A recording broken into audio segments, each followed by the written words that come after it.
There was a study, especially with elder people, right? The really elderly. You would think that like, okay, death's not that far away likely. And so if you're ever going to be afraid at any point in your life, it would probably be like when you're 80, 90, 100. But they found actually the older people were, right, really elderly. They actually didn't have a fear of death. And they weren't sure why. They thought, well, maybe they had lived so much of life that they didn't feel that they'd been missing out on anything, or that they had experienced a lot of death and loss already.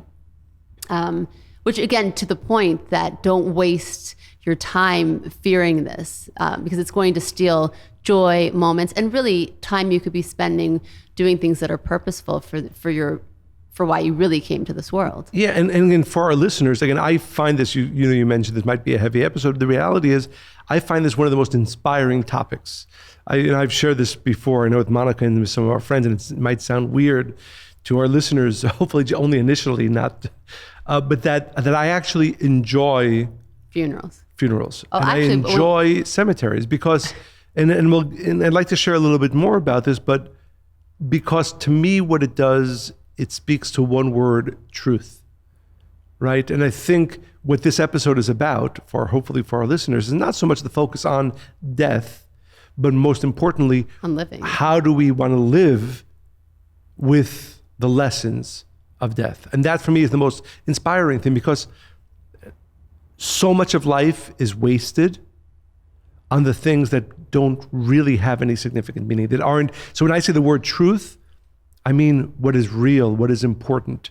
Well, I remember when we we were married already, but I didn't know this about you initially, but you'd be like really almost, jovial. That's kind of the wrong word, but after a funeral, I'm like, oh my God, who did I marry? But seriously, and now I understand it, right? You would share, yeah, just really makes you think about life. And I couldn't fully understand it. Now I'm there with you, like spending time in the hospital, speaking to the palliative nurses and hospice care team, and explaining to my other family members that this is what's happening and this is what to expect and this is how his breathing is going to change, and don't be afraid of it. He can't feel it the way we think he would feel it or how we think we would feel it. That's what scares us, right? We see a person dying, and especially you have no experience of ever seeing that, and automatically it makes you look at yourself and you just think about that. And that's really missing the mark, because right. It's not about that moment. That moment will be defined really by how you've lived and how well you've lived. I was actually having a conversation today with somebody, and we were talking about different things that bother them. And I was like, we have a friend who uses this phrase. I don't agree with this phrase, but he always, whenever something's like, bothering somebody else, he says, life's too short, right? Life's too short to worry about the silly things. I don't think life is too short. I think life is perfect, but I would say life is too important to waste it on the silly things. And for me, again, like I said, I think that's the lesson here. The lesson is the knowledge of death should impact the way we live our lives. And for me, the phrase should be live in truth.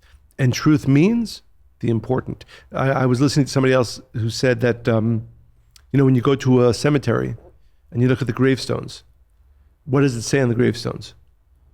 Beloved father, mother, brother, sister, right? Friend.